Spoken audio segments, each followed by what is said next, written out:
Welcome to Beerstories from Beerstories Brewhouse and my new grain to glass video with my British brown with hazelnuts.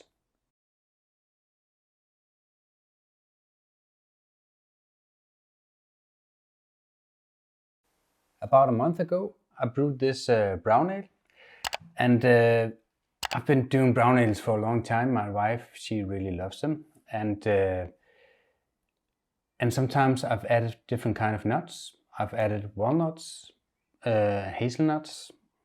Walnuts I often add via extract. You can see down the video down in the description how to make an extract of green walnuts. This time I added roasted walnuts and almonds, and that didn't work for me. My wife, she loves it. She thinks it's great. I think it's a little bit too sweet. If you like a sweet beer, you can just switch out the hazelnuts that I put in the recipe with walnuts and almonds. Primarily almonds, actually. Then you'll get a sweeter beer, kind of marzipan sweetness, and that's a bit too much for me.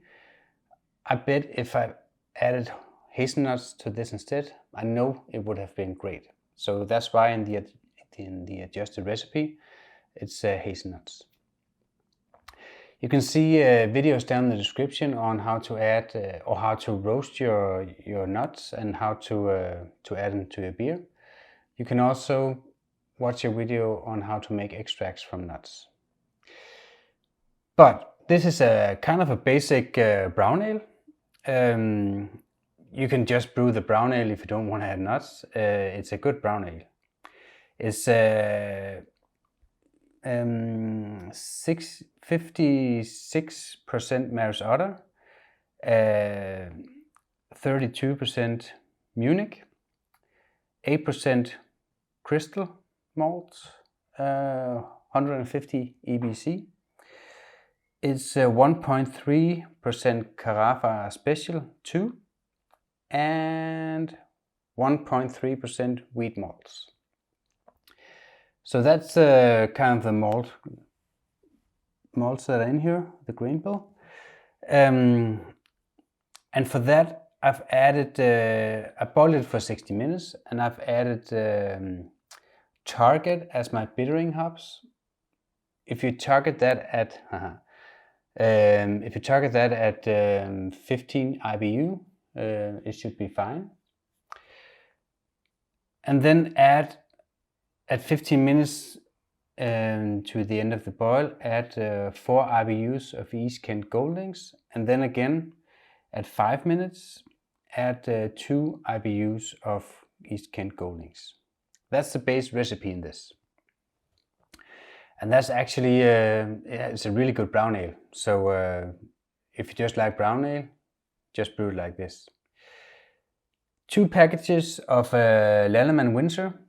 And I use Lannemann Windsor because it's maltotriose negative, so it won't ferment your beer down quite as much. So I actually wanted this beer to be a little sweet, but the almonds just tipped it over where it's too sweet, I think. But the Lannemann Windsor is a great yeast if you want to have a little bit more residual sweetness in your beer. So that's why I used it. And then fermented it 14 days at 68 degrees Fahrenheit, or what's that? It's 20 degrees Celsius for 14 days. And that's just to make sure that the VDK rest is over and everything. But also, I also added the nuts as a dry hop or a dry nut, or what do you want to call it, for 10 days. So I released it with a magnet. You can just leave them in there for 14 days during the whole fermentation. But I actually tasted it after 10 days and thought it had gotten enough. So basically, yeah. But I would recommend you to leave them in there for 14 days, so you will actually just add the nuts with the yeast pitch, so that you don't have to open up your fermentation tank to add the nuts. In that way you won't let in any oxygen to ruin your beer. So keep it oxygen free. Just add the nuts with the yeast. So this is the basic recipe. It's pretty simple. The water profile, you can see that in the recipe as well. The recipe will be down in the description. It's a very balanced water profile. Calcium is a bit high because I didn't use RO water for this. I just used my local water, and that has a pretty high amount of calcium. So the only thing I actually added was table salt to this.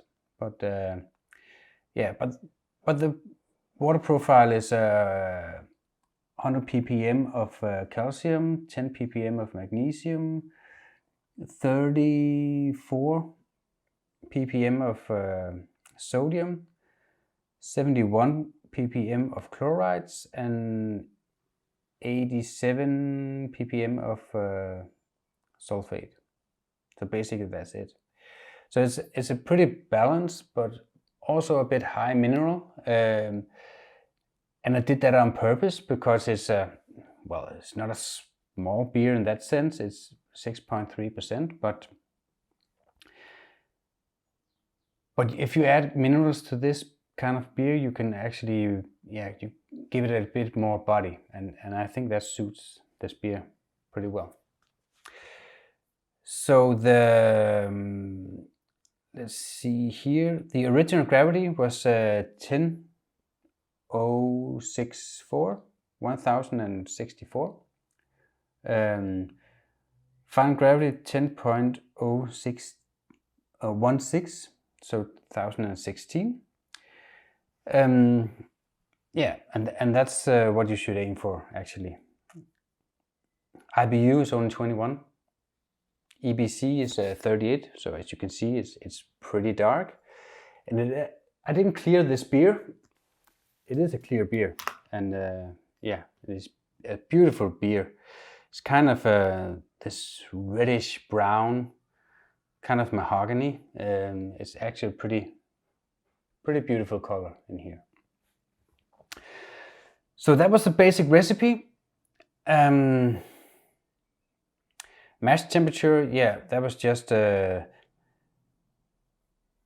actually, wait a minute, 66 degrees Celsius, or what's that? That's 150 degrees Fahrenheit. And I actually mashed for, just for an hour.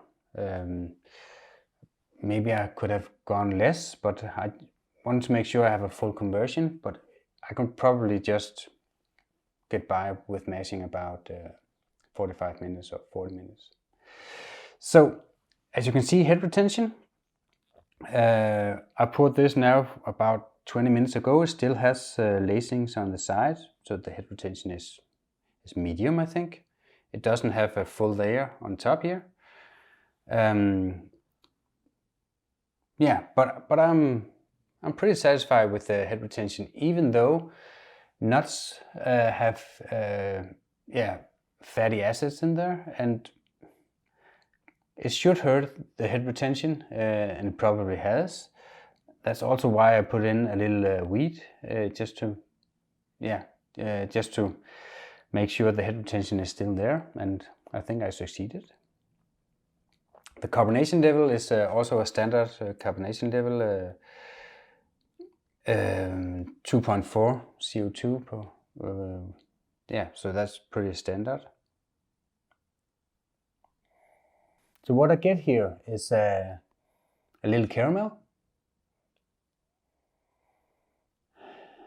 Yeah, that marzipan kind of almond aroma as well. And then some bready undertones.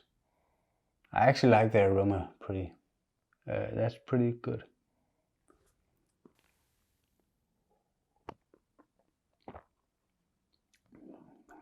And as I said, it has a good mouthfeel. And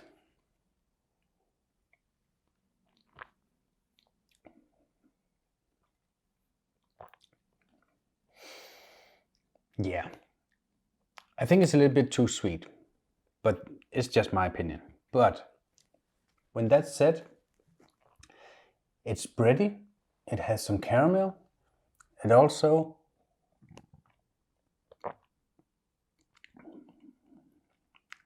have that undertone of nuts. I really like that.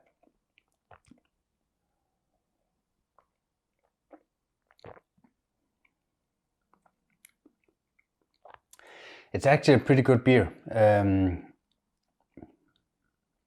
It's not quite as sweet as I remembered it, actually. I haven't tasted this since I kegged it. My wife, she has tasted it several times. She really likes it. So it's a pretty good brown ale.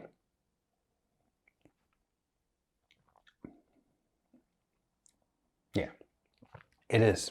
It's a typical British brown ale, just with a little more oomph, a little more bass, because I bump up the ABV on this, and the nuts just gives it a more round, nutty, actually, and sweeter marzipan kind of vibe. I would still go with hazelnuts and give it a more that roasted nut flavor. I think I would have liked it more. So yeah, that's my recommendation anyway. But it's a pretty basic recipe. It's a pretty basic beer, and the nuts in brown ale just brings out all kinds of new flavors that really binds it all together, I think. So I recommend you to try and brew this. So yeah, I guess that was it. As I said, there were several videos in the description you should see. You can also see over here somewhere on how to add nuts to beer. And yeah, if you have any questions, write to me. Also follow me on Facebook and Instagram and so on. Other than that, just have a happy brewing out there.